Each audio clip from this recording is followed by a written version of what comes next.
No, he's talking about China. We were talking about China amassing naval power. Oh. China's taking over tech companies and how huge they're getting and how much influence they have over their people as opposed to the way we do it. Well, he's not wrong.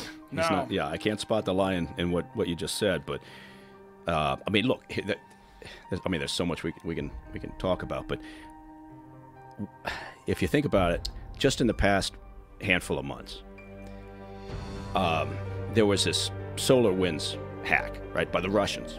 So the Russians go in, they hack into a company called SolarWinds. That is an IT management software company that happens to be fairly deep into government organizations, agencies, Treasury, and a variety of others throughout the U.S. government.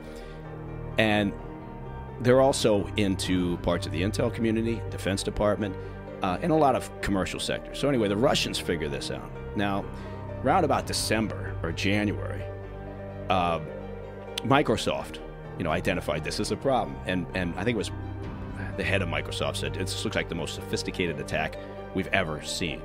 So this is December, January timeframe. And they're still trying to figure out the depth of this hack by Russians. At the same time, and going back months and months and months and months before, the Chinese had been engaged in a more sophisticated attack that, while everyone is focused on what's going on and so fully aware that we got problems, right, from nation states out there who don't like us, everybody's talking about SolarWinds, and now it's, they've just now released information about the Chinese attack against Microsoft Exchange servers, running the Exchange email systems.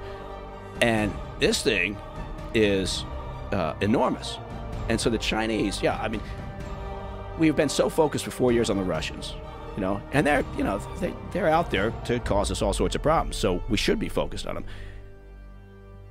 But it's China that's the biggest problem. And so this guy is absolutely right. Jamie's right.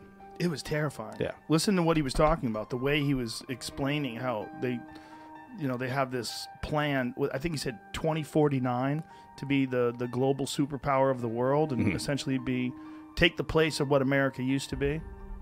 Yeah, they do it their way. And they do it their way, which means we're going to bypass all the costs and the heavy lift of research and development over the years, and we're just going to steal everything. Yeah. And they've been doing it for decades. So people think, oh, China, it's a problem. We've talked about this before. This idea that perhaps this is just something relatively new, or it's popped up during the previous administration of Trump. And honest to God's truth is, it's been going on for decades.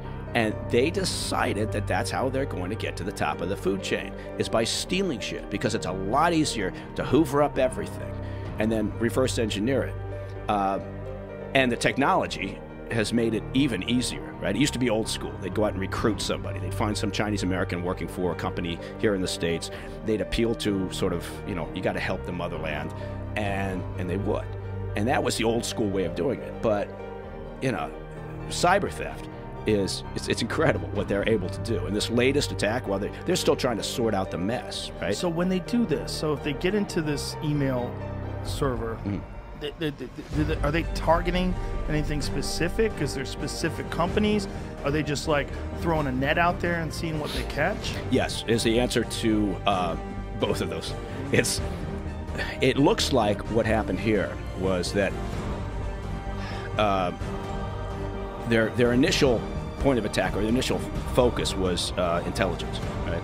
So then it branched out, and it branched out very, very quickly, right, to hit everything, small companies, medium-sized companies. And that's kind of the MO for the Chinese. The Chinese regime, right, their intel operations, they've got this long vision. And they've also got the resources, and they've got the desire to hoover up everything and then sort it out later. We take, as a country, we take a very sort of targeted approach, right? We say, okay, this is a piece of information that's a priority tasking for the U.S., for our national security. We're going to go out, we're going to figure out who has access to it. We're going to develop a very sort of surgical strike to figure out how do we get to somebody who's got this piece of information. That's typically how we or some of our allies would operate. The Russians, the Chinese have always had a different approach. I mean, the Russians is less elegant. The Russians are just throw shit at the wall and see what sticks, right? But the Chinese, they've got this long view, and they've also got this ability. And so in this particular attack that they're still trying to assess, that was perpetrated by, Chinese state-sponsored hackers based in China. They're just going to take everything, and then they'll sift through it. They'll figure out what they got. A lot of it's going to be just, chafe, not of interest, but they're going to find a lot of gold in there too.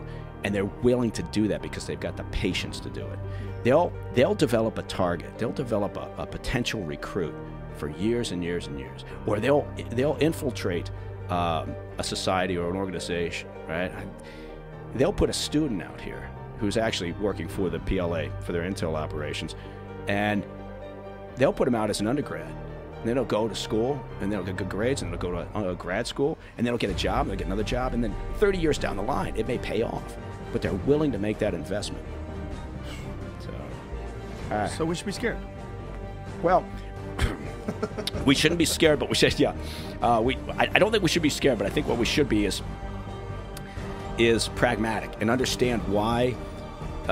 For instance, I mean, there was a lot of, hue and cry over the past 4 years. I can't believe I just said hue and cry. I don't even know what that means. I don't know. It's just like, it's old-timey. Is it? Yeah, oh, by golly. What is Look hue at me. and cry? It's like the cat's pajamas. So, 4 years of Trump and sort of his antagonistic relationship with China, and people were all wringing their hands in Washington, D.C., the think tankers and the traditional pundits and the diplomats of the U.S., the long-term people. They're, oh, my God, we've got this adversarial relationship with China. Well, you know what? We better, right? So that's not a bad thing. So I'm hoping the current administration maintains to some degree.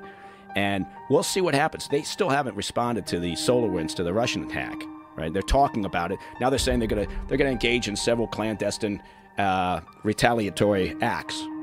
Well, it's not that clandestine because they've announced that they're going to do it.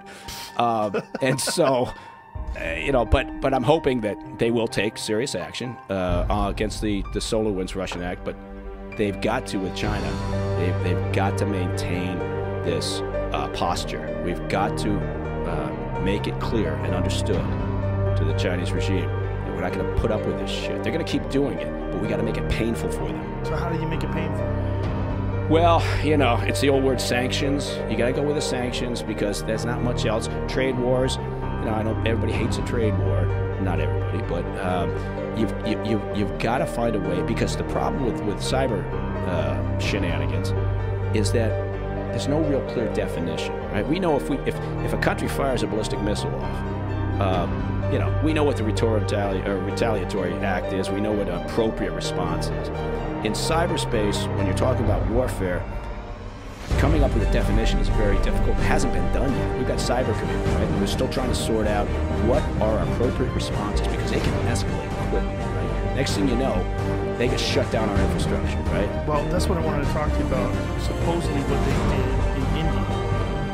So if you could explain that to people, they shut down the power grid in India, allegedly. They said they didn't do it, but apparently there was some sort of a warning about the power going out, right? Yeah. They've done it. The Russians did it famously in Ukraine, right? Not that long ago. And China's ability to interfere in infrastructure here in the U.S. or in India or with our allies is because for years now they've been probing. There's been testing going on. We talk about. It's a good example. We talk about how in the U.S. we have 3 grids, and I think people were stunned to find out that Texas has its own power grid. Well, yeah, but it's not so much. People were like, "Oh my God, look at Texas; they're terrible," because they wanted to make it a political thing, right? Yeah. They wanted to make it sound like the reason why it's so terrible is because it's Republicans and they want their own independence. Well, no, all 3 grids are fucked, right? The East and the West and the Texas grids are all cobbled together over the years. So it's it's like a patchwork quilt. And they were never built to withstand physical attacks. You can drive by any substation, right? You can get close enough to pee on it. And they certainly were never designed to withstand a cyber attack. So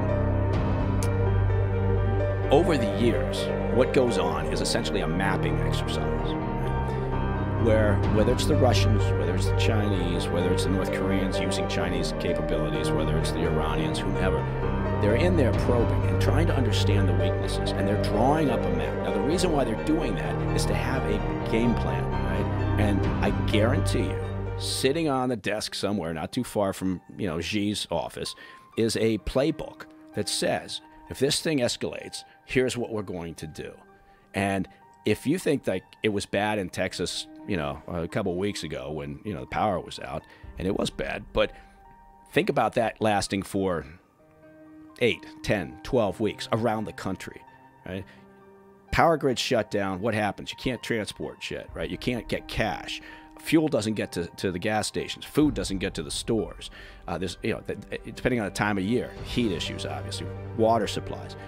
And that's where the next big battle is going to be fought, right? They're going to bring it to the homeland. And we will do the same thing, right? It's not like we're not doing it, because people always say when I say something like that, well, the U.S. does it too.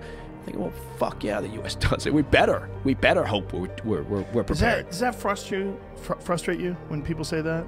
Well, the U.S. does it too. Yeah, it does in a sense, because, and this is where I think, you know, now personal opinion comes into it. Look, I spent most of my adult life overseas, and I like to think that I've got a fairly pragmatic view on things. I do admit that you know, obviously, look, I look at the U.S. and I like to think, and I have seen on occasions, we do a lot of things for the right reason. Sometimes we don't do it properly, right? We make mistakes. Of course we make mistakes.